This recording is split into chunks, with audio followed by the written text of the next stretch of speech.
So let us now solve for sample problem number 4 under elastic buckling.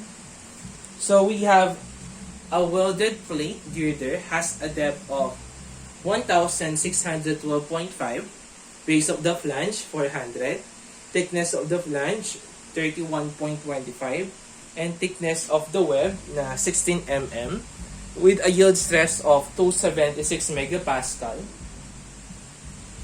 So, it carries a factored uniform dead load. So, yung given natin dito, naka-factored na. So, yung dead load natin daw is 62.18. And a total and 2 concentrated service dead loads. So, for this one, meron tayong dalawa na 357 kN. Kaso, service dead load lang to. So, unfactored yung loads natin dito at third points. The simply supported beam is 5 meter. So adequate lateral support is provided to the beam. So determine if the beam is adequate for shear. So for this one, same principle lang tayo dito, no? So we have a simply supported beam here. Meron tayong simply supported beam. So, having a span of 5 meters. So, sinabi dito sa problem na yung loads natin na uniform dead load is a factored one. So, naka-factored na siya. So, we need to say that is WU dead load. So, we have a value of 62.18 kilonewton meter. And yung 2 concentrated service dead loads naman natin, so hindi pa yan naka-factored, nasa third points ng beam natin. So nasa middle thirds, so acting at middle thirds, meron tayo dito na mga P dead load na 357 kilonewton at saka yung isa din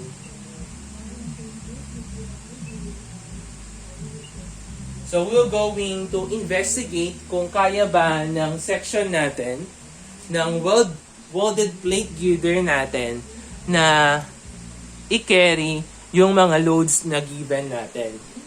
So, yung properties ng welded plate girder natin, it was already stated dito sa problem natin. So, eto lang yung mga info natin sa welded plate girder. So, i-design natin. So, i-investigate natin yung adequacy ng welded plate girder natin. So, for that one, hahanapin natin muna yung nominal shear strength natin. So, nominal, i-compare natin yan to the value of your V actual. Wherein yung V actual natin, ito yung sa loading natin. Since ito yung natin, so yung uniformly distributed load natin divided by 2, plus yung maximum shear ng dalawang concentrated load. So, for this one, para mahanap natin yung value ng Vn naman natin, so that is given by the formula na 0.6. So, that is 0.6 Fy AWCV. And for this one, yung problema lang natin is yung pagkuha ng CV natin.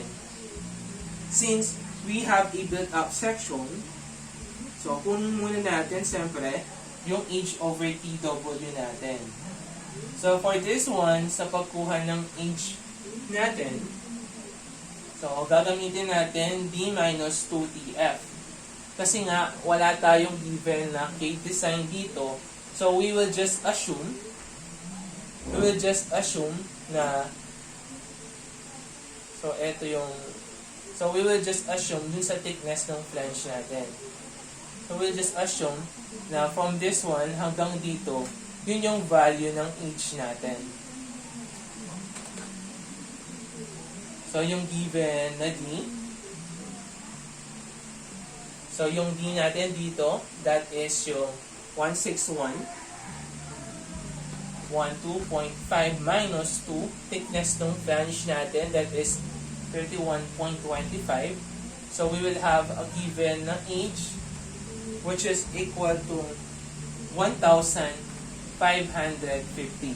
So kapag nakuha mo yung age, so you just need to divide that by the thickness of the web to calculate for our ratio. So we have age over TW. So yung inch natin dito, we have 1,550. Yung thickness naman ng web natin, we have 16 mm. So you have a value of 96.88. So yung 96.88 na yan, since yung H over TW natin is less than siya sa 216, makukuha na natin yung value ng KV natin, which is equal to 5. So kailangan kasi yung value ng KV natin in computing for the value of your CV. But, para malaman natin yung appropriate formula or the suitable formula in computing for your C sub V, pagko-compare muna natin yung H over TW natin sa value ng 1.1 square root of KVE over Fy at saka yung 1.37 square root of KVE over Fy. So upon computing, yung Fy natin, that is 276 megapascal. So you will have a value here na 66.21. Dun sa kabila naman, so you will have 82.46. So mapapansin natin na yung value ng H over TW natin, nag-exceed na siya sa value ng limiting factor natin na 1.37 square root of KVE over Fy. If that is the case, so makukuha na natin yung value ng CV natin. So this will now become the formula 1.51 E K sub V all over yung H over TW quantity squared multiplied by Fy. So that will become, so meron tayo dito na 1.51 yung E natin given yan. So that is 276. So applying the formula, so yung H over TW natin, that is 96.88. So you will have a value of 0.5829. So ito na yung gagamitin natin sa pagkuha ng nominal shear strength natin. So the value of your nominal shear strength is now equal to 0.6. Yung Fy natin, that is 276. So for this one, yung E natin that is 200,000 megapascal. The value of your Fy, that is 276 megapascal. So yung area ng web natin, so that is D. So yung given natin na D, that is 1612.5. Imumultiply lang natin yan sa thickness ng web natin, which is given na 16. So multiplied by your coefficient na 0.58929. So the value of your nominal shear strength, that is equal to 2,490.43 kilonewton. So yung problema na lang natin ngayon is yung pagkuha ng reduction factor natin and yung safety factor. So for this one, yung reduction factor natin under sa section 507.2.1, so that is 0.9. And for LRFD, and that is 1.67 naman for ASD. So for this one, kunin muna natin yung required natin, yung design shear strength natin using LRFD. So that is VU. So VU is equals to PV multiplied by VN. So yung PV natin, that is 0.9.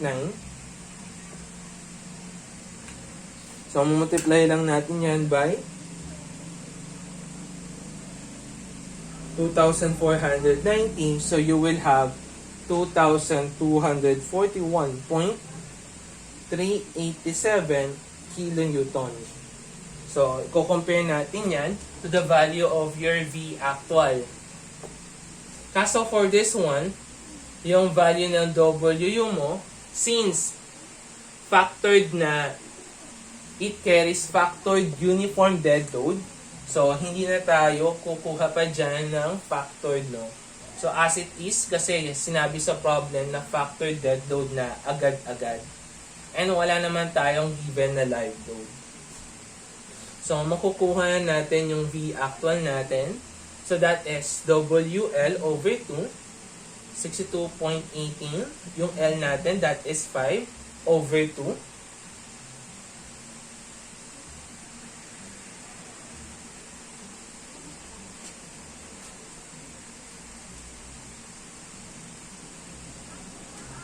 So, dito pala sa problem natin, no, yung length ng beam natin, that is 15 meter. Okay. So, 15 meter to.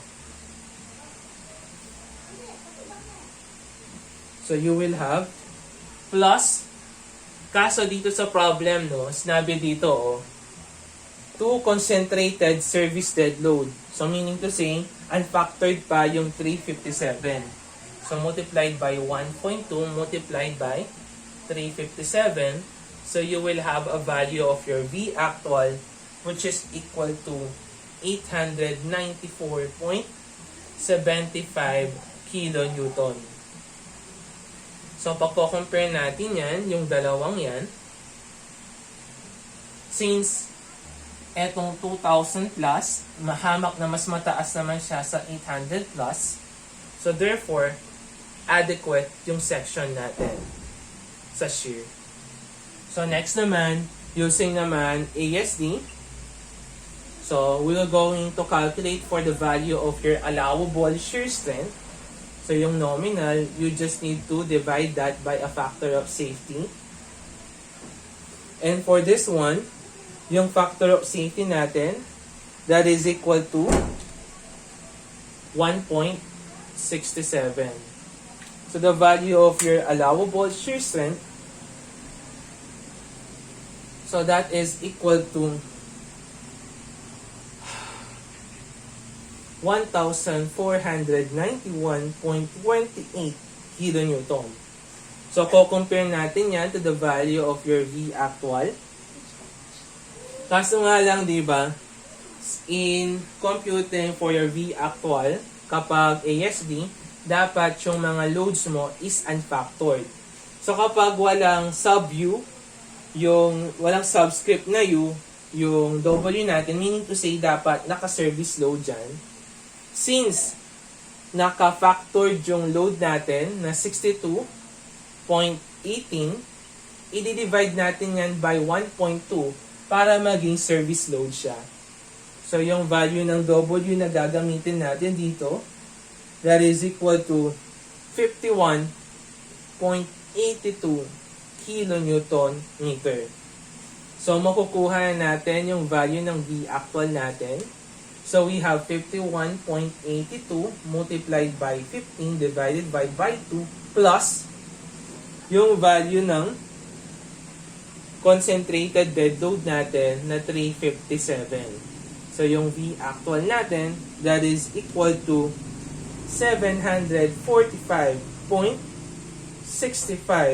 kilonewton. So, pagko-compare natin yung V allowable natin dito sa V actual natin.